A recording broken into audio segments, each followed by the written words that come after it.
We recall tonight is the liberation of Warsaw. That was also 40 years ago. In Poland, ABC's David Ensor met a man. He was there when the German occupation began and when it finally ended.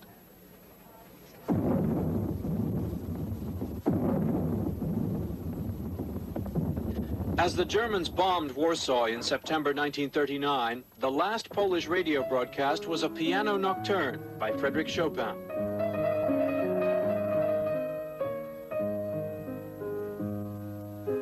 It was played by this man, Wladyslaw Szpilman, a Polish Jew who hid as the German troops took over the city.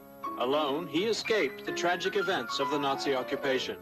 My whole family was murdered, 2 sisters and brother and parents.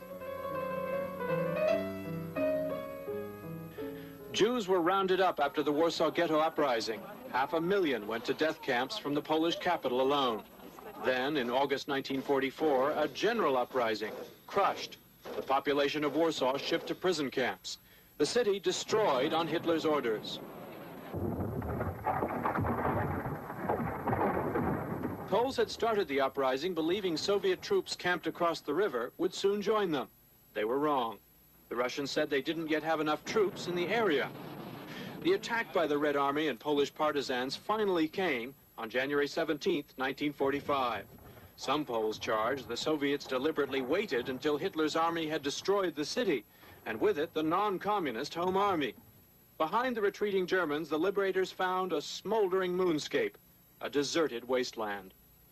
Among the few buildings left standing were those used by German troops. And this one, when the Red Army marched into Warsaw, was one man, virtually the only Pole who survived in this city throughout the war. He was the musician, Wladyslaw Szpilman, who had kept one step ahead of the Gestapo with the help of countless Poles and one German officer. He remembers when a German captain found him, but promised to help him. You are a good man. You must be from Austria. Yeah, Austria is good. He told me, no, I'm a German, but it is for me a terrible thing that I'm German. The German was Captain Willi Adelbert Hosenfeld, who brought him food and a coat against the cold and showed him where to hide safely.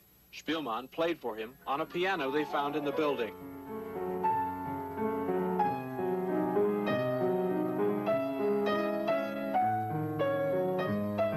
The German captain, who Szpilman later found out had saved several other Warsaw Jews, died in a prisoner of war camp in the Soviet Union in the early 50s. The pianist's efforts to have him freed were to no avail. When Polish radio went back on the air in 1945, its first broadcast to celebrate the liberation was the same piece by Chopin, played by the same man.